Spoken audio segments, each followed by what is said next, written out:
గత ప్రభుత్వం మీద కక్ష తీర్చుకోవాలనే ఉద్దేశం ఏమైనా ఉందా? నిజంగానే ప్రజలకు మంచి చేసే ఉద్దేశమా తెలీదు కానీ కొత్తగా వచ్చిన హైడ్రా చేస్తున్న వీరంగానికి సామాన్య ప్రజల బతుకులు ఆగమవుతున్నాయి. ఏమాత్రం జాలి, దయ, కరుణ లేకుండా వాళ్ళను ఉన్న పలంగా రోడ్డున పడేస్తోంది కాంగ్రెస్ ప్రభుత్వం. వీడియోలోకి వెళ్లే ముందు మా సోషల్ పోస్ట్ ఛానల్ను ఫస్ట్ టైం చూస్తున్నట్లయితే సబ్స్క్రైబ్ చేసుకోండి.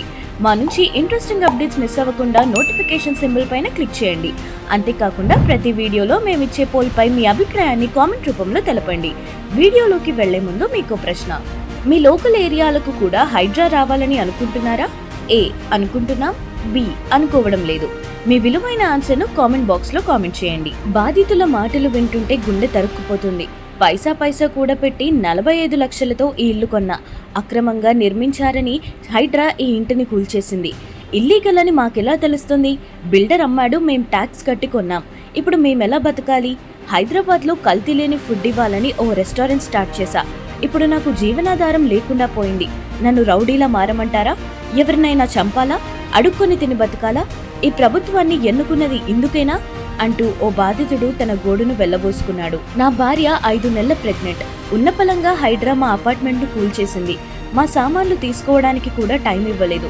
ఇప్పుడు మేమెక్కడికి పోవాలి అంటూ మరో బాధితుడు కన్నీరు మున్నీరయ్యాడు. వీళ్లే కాదు, హైడ్రా బాధితులు ఇంకా వందల సంఖ్యలోనే ఉన్నారు. ఇంకా బిల్డింగ్స్ ను కూలగొడుతూనే ఉంది హైడ్రా. ఈ నేపథ్యంలో బాధితుల సంఖ్య ఇంకా పెరిగే అవకాశం ఉంది. ఎన్నో ఏళ్లు కష్టపడి లక్షలు, కోట్లు సంపాదించుకొని ఫ్లాట్లు కొన్న వాళ్ళు, అపార్ట్మెంట్స్ నిర్మించుకున్న వాళ్ళు ఈ విషయాల్లో జాగ్రత్తలు తీసుకోవాల్సిన అవసరం ఉంది. ఇప్పటికే ఆస్తులు కొన్న వాళ్ళు తమ వివరాలను ప్రభుత్వం నుంచి చెక్ చేసుకోవాల్సిన అవసరం ఏర్పడింది. హైడ్రా రాకముందే ఖాళీ చేస్తే కనీసం సామాన్లైనా మిగులుతాయి, లేదంటే ఇంట్లో ఉన్న ఫర్నిచర్ అంతా ధ్వంసమయ్యే ప్రమాదం ఉంది.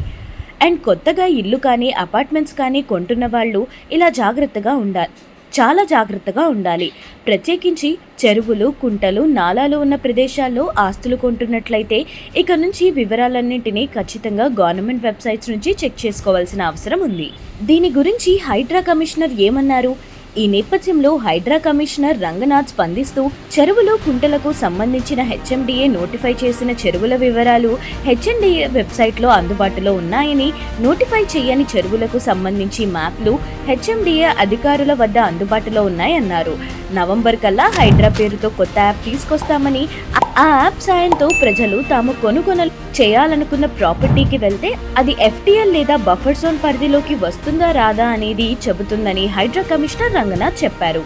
ఇక హైదరాబాద్ లో చెరువుల పరిరక్షణకు సంబంధించి గవర్నమెంట్ రూల్స్ ఏం చెబుతున్నాయో ఓసారి పరిశీలిస్తే, హెచ్ఎండిఏలో ప్రత్యేక విభాగంగా లేక్ ప్రొటెక్షన్ కమిటీని 2010లో అప్పటి ఉమ్మడి ఆంధ్రప్రదేశ్ ప్రభుత్వం ఏర్పాటు చేసింది. హెచ్ఎండిఏ పరిధిలోని చెరువుల జాబితా తయారు చేసి ఎఫ్టీఎల్ హద్దులు గుర్తించడం, ఎఫ్టీఎల్ పరిధిలో ఆక్రమణలు రాకుండా రక్షించడం దీని బాధ్యత. అలాగే చెరువులు, నాలాలకు సంబంధించి ఎఫ్టీఎల్ బఫర్ జోన్ పరిధిలను నిర్దేశిస్తూ 2012 ఏప్రిల్ 7న బిల్డింగ్ రూల్స్ పేరిట జీవో నం 168ను ప్రభుత్వం విడుదల చేసింది. దీని ప్రకారం చెరువులు, నదులు, నాలాలు, కుంటలు లేదా శింకం స్థలాల్లో భవనాలు లేదా డెవలప్మెంట్ కార్యక్రమాలు చేపట్టడానికి వీల్లేదు. హైదరాబాద్లో చెరువుల విషయానికి వస్తే, హెచ్ఎండిఏ వెబ్సైట్ డేటా ప్రకారం హెచ్ఎండిఏ పరిధిలో మొత్తం 2857 చెరువులు ఉన్నాయి. వీటిలో 168 చెరువులు జీహెచ్ఎంసీ లిమిట్స్లో ఉండగా 2689 చెరువులు గ్రామ పంచాయతీలు, మున్సిపాలిటీల్లో ఉన్నాయి. ఇప్పటి వరకు 2569 చెరువులను నోటిఫై చేస్తూ హెచ్ఎండిఏ తన వెబ్సైట్లో మ్యాప్స్ అప్లోడ్ చేసింది. దీని ప్రకారం చెరువులు లేదా కుంటల పరిధిలో ప్రాపర్టీ ఉందా లేదా అనేది హెచ్ఎండిఏ వెబ్సైట్ ప్రకారం తెలుసుకునే వీలుంది. అందులో జిల్లా, మండలం, గ్రామం, చెరువు పేరు, చెరువు ఐడి, ప్రిలిమినరీ నోటిఫికేషన్ ఇచ్చిన తేదీ, తుది నోటిఫికేషన్ తేదీ, ఎఫ్టీఎల్ హద్దులతో కూడిన మ్యాప్, ఎఫ్టీఎల్ లేదా బఫర్ జోన్లోకి వచ్చే పట్టా భూముల సర్వే నంబర్లతో కాలమ్స్ ఉంటాయి. అందులో ఎఫ్టీఎల్ మ్యాప్లు క్లిక్ చేస్తే చెరువుకు సంబంధించిన మ్యాప్ ఓపెన్ అవుతుంది. అక్కడ సరిహద్దుల ఆధారంగా ఎఫ్టీఎల్, బఫర్ జోన్ ఎంతవరకు ఉందో తెలుసుకోవచ్చు.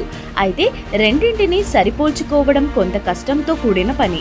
కడస్ట్రల్ మ్యాప్ ఓపెన్ చేస్తే చెరువుల స్వరూపం, సర్వే నంబర్లు, అందులోకి వచ్చే కాల్వలు, నాలాలు, ఇలా సమగ్ర స్వరూపం తెలుస్తుంది.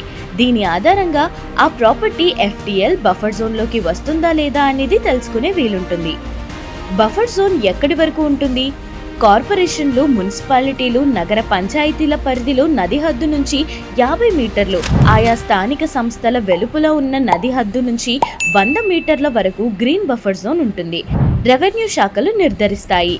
25 ఎకరాల పైబడిన విస్తీర్ణంలోని చెరువులు, కుంటలకు ఫుల్ ట్యాంక్ లెవెల్ FTL హద్దు నుంచి 30 మీటర్లు బఫర్ జోన్గా ఉంటుంది. ఇందులో 12 అడుగులు వాకింగ్ లేదా సైక్లింగ్ ట్రాక్కు వినియోగించుకోవచ్చని 2016లో ప్రభుత్వం వెసులుబాటు కల్పిస్తూ జీవో ఇచ్చింది.